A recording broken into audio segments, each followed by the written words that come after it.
Hello friends, welcome to the SNAE medical classes. Today we will discuss regarding blood chemistry. First we will discuss about what is blood chemistry. Blood chemistry जो है ये क्या होता है, इसमें हम जो है वो एनालिसिस करते हैं कि ब्लड के अंदर जो है वो क्या क्या कंपोनेंट जो है वो प्रेजेंट है। तो ब्लड केमिस्ट्री के अंदर क्या किया जाता है, इसमें एनालिसिस किया जाता है कि ब्लड के अंदर क्या कंपोनेंट्स प्रेजेंट हो रहे हैं। जैसे कि ब्लड के अंदर क्या हो सकता है, ये इलेक्ट्रोलाइट्स प्रेजेंट रहते हैं, प्रोटीन प्रेजेंट रहते हैं, हार्मोन्स हो गया, एंजाइम हो गया, लिपिड हो गया और वेस्ट प्रोडक्ट भी साथ में प्रेजेंट रहते हैं। तो इनका जो लेवल होता है कंपोनेंट का, ये कितना होता है, कैसे होता है, क्या क्या चीज़ें जो है ये अप एंड डाउन कर रहे हैं, ठीक है। तो इसमें क्या चीज़ें, ऐसी चीज़ें आ रही हैं जिसकी वजह से जो है इसमें इसका लेवल जो है वो कम ज़्यादा अगर हो रहा है, इसका कितना नॉर्मल लेवल जो है रहता है, कम होने की वजह से क्या प्रॉब्लम्स देखने के लिए मिल सकती हैं, ज़्यादा होने की वजह से क्या प्रॉब्लम जो है वो देखने के लिए मिल सकती हैं। तो ब्लड केमिस्ट्री के थ्रू ही हम पता लगाते हैं कि कोई पर्सन जो है उसको डिजीज़ या फिर ऐसा कोई भी होने का चांसेस तो नहीं हो रहा है, क्या चीज़ उसको हो सकती है, ठीक है। तो इसमें जो वेरियस कंपोनेंट्स रहते हैं उसकी वजह से जो है वो डायग्नोसिस लेवल भी जो है वो पॉसिबल हो पाता है। नेक्स्ट वन, कंपोनेंट्स क्या प्रेजेंट रहते हैं। तो ब्लड के अंदर जो है क्या प्रेजेंट रहेगा, इसके अंदर प्लाज्मा प्रेजेंट रहता है, रेड ब्लड सेल्स प्रेजेंट रहते हैं, वाइट ब्लड सेल्स प्रेजेंट रहेंगे और प्लेटलेट्स जो है ये कंपोनेंट्स प्रेजेंट रहते हैं। साथ में इसके अंदर प्लाज्मा भी प्रेजेंट रहता है। प्लाज्मा क्या रहता है, इसके अंदर ये सारे जो कंपोनेंट्स है ये ब्लड के कंपोनेंट है। प्लाज्मा क्या है, ये हमारा लिक्विड कंपोनेंट होता है। इसमें जो है वो वाटर रहेगा प्रेजेंट, इलेक्ट्रोलाइट प्रेजेंट रहता है, प्रोटीन प्रेजेंट रहता है, हार्मोन्स प्रेजेंट रहते हैं और साथ में प्लाज्मा के अंदर जो है वो वेस्ट प्रोडक्ट भी प्रेजेंट रहता है। Next one, red blood cells भी ब्लड के अंदर प्रेजेंट रहती हैं। रेड ब्लड सेल्स जो है ये क्या करती है, हमारा जो ऑक्सीजन होता है ये टिश्यू तक उसको कैरी करती हैं और साथ में ये इनके अंदर जो है वो हीमोग्लोबिन जो है वो प्रेजेंट रहता है। तो हीमोग्लोबिन क्या कर रहता है, ग्लोबिन जो है ये कि प्रोटीनियस रहता है और ये साथ में ये हीम भी कैरी करता है। तो आरबीसीज के साथ में जो ऑक्सीजन जो है वो भी रहती है। तो ये जो हीम होता है ये ऑक्सीजन के 4 कंपोनेंट से ज्वाइंट होता है। तो ये हीमोग्लोबिन को जो है ये कंटेन करता है, जिसकी वजह से ऑक्सीजन भी जो है वो आरबीसी के थ्रू जो है वो कैरी हो पाती है और जिसकी वजह से गैसेस एक्सचेंज जो है वो पॉसिबल हो पाता है। Next one, white blood sales भी प्रेजेंट रहती हैं। वाइट ब्लड सेल्स क्या करती है, ये हमारे इम्यून सिस्टम का जो है ये पार्ट होती हैं। तो जब कोई भी हमारे बॉडी के अगर ऊपर इन्फेक्शन अगर होता है, ठीक है, तो ये क्या करेंगी, ये जो है वो इंक्रीज़ कर जाती हैं और ये उसके अकॉर्डिंग जो है उसके अगेंस्ट में जो है ये डिफेंड भी करती हैं। जो भी इन्फेक्शन फॉरेन सब्सटेंस जो है अभी आ गया अगर बॉडी के अंदर, तो उससे ये क्या करेंगे, डिफेंड करने का भी ये काम करती हैं।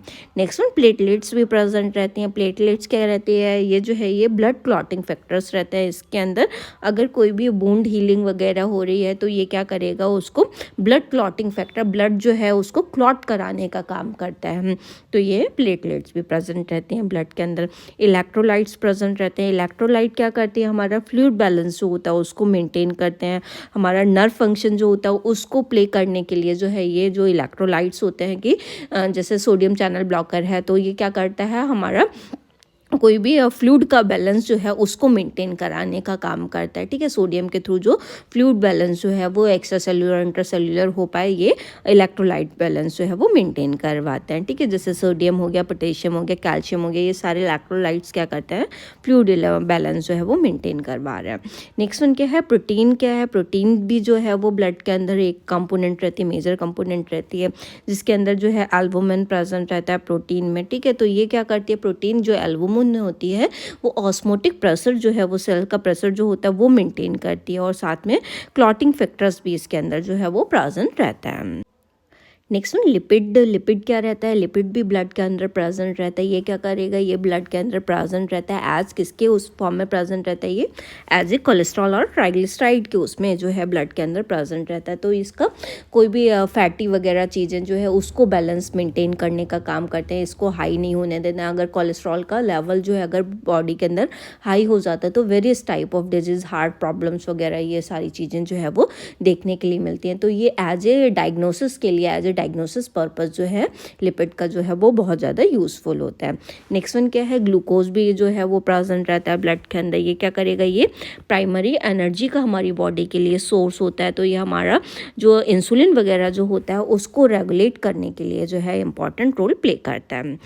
नेक्स्ट वन हमारा क्या है, enzymes and hormones. Enzyme and hormones भी प्रेजेंट रहते हैं। ये क्या करेंगे, these various hormone and enzyme circulate to regulate body function. ये क्या करते हैं, एंजाइम और हार्मोन्स, ये हमारी बॉडी के बहुत सारे इंपॉर्टेंट फंक्शंस ऐसे होते हैं कि जो ब्लड के थ्रू ही जो हार्मोन हो गया, एंजाइम हो गया, वो सर्कुलेट होकर उस पार्ट तक आते हैं और अपना जो भी फंक्शन होता है उस एरिया के अकॉर्डिंग, क्या जैसे कि कोई भी फंक्शन हो गया, ठीक है, तो उसके अकॉर्डिंग जो हार्मोन जो होंगे वो सिस्टमेटिक सर्कुलेशन के थ्रू, जो ब्लड के थ्रू जो है वो उस एरिया तक जो आके वो काम करेंगे।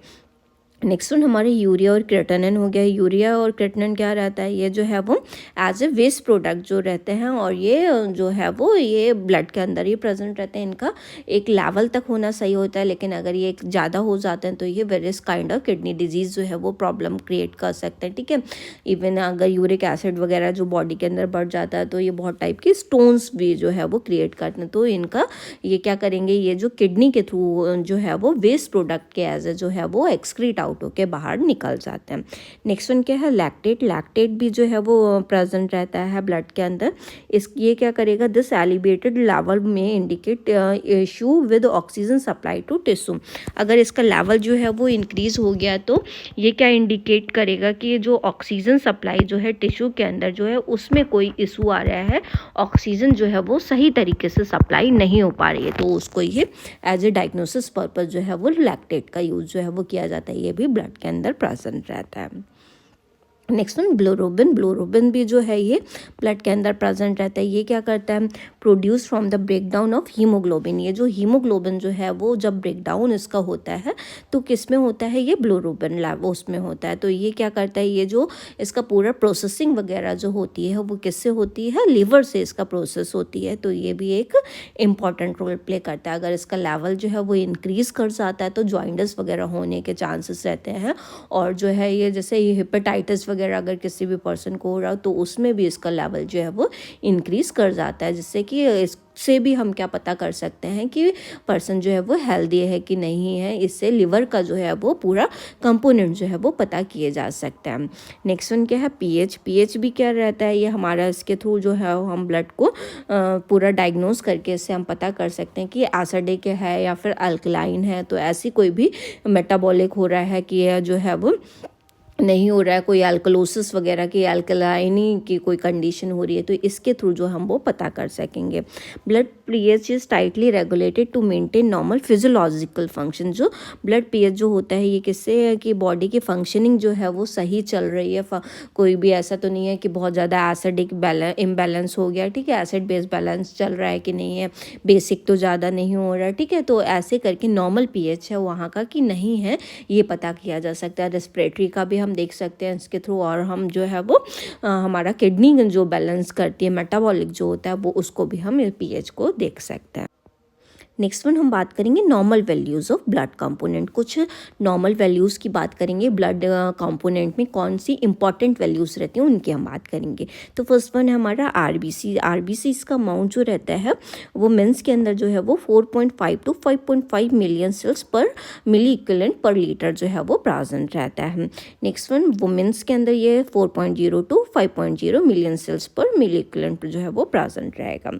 नेक्स्ट है हमारा white blood cell. White blood cells जो है ये कितना रहता है, 4,000 to 11,000 सेल्स पर एमसीएल जो है ये प्रेजेंट रहेगा। नेक्स्ट है हमारा हीमोग्लोबिन। हीमोग्लोबिन का लेवल जो है वो मेंस के अंदर जो है 13.8 to 17.2 ग्राम्स पर डेसीलीटर्स में प्रेजेंट रहता है। वहीं अगर वुमेंस की अगर हम बात करें तो 12.1 to 15.1 ग्राम्स पर डेसीलीटर ये प्रेजेंट रहता है। नेक्स्ट है हमारा हीमेटोक्रिट का वैल्यू। हीमेटोक्रिट का वैल्यू जो रहता है मेंस के अंदर जो है 38.3% to 48.6% जो है ये प्रेजेंट रहेगा, और वुमेंस के अंदर वहीं ये 35.5% to 44.9% जो है ये वुमेंस के अंदर जो है वो प्रेजेंट रहता है। नेक्स्ट वन है हमारा प्लेटलेट्स। प्लेटलेट्स कितना प्रेजेंट रहता है, 1,50,000 to 4,50,000 प्लेटलेट्स पर एमसीएल जो है ये प्रेजेंट रहता है। नेक्स्ट वन हमारा मीन कर्पस्कल वॉल्यूम। मीन कर्पस्कल वॉल्यूम जो है ये कितना रहता है, 80 to 100 फीमोलीटर्स तक ये प्रेजेंट रहता है। नेक्स्ट हमारा मीन कर्पस्कल हीमोग्लोबिन ये कितना रहता है, ये 27 to 31 पिकोग्राम्स जो है ये प्रेजेंट रहता है। तो ये हमारे क्या थे, हमारा जो ब्लड केमिस्ट्री के अंदर क्या इंपॉर्टेंट कंपोनेंट जो है वो ब्लड के अंदर जो प्रेजेंट रहते हैं उनके बारे में हमने यहाँ डिस्कस किया है।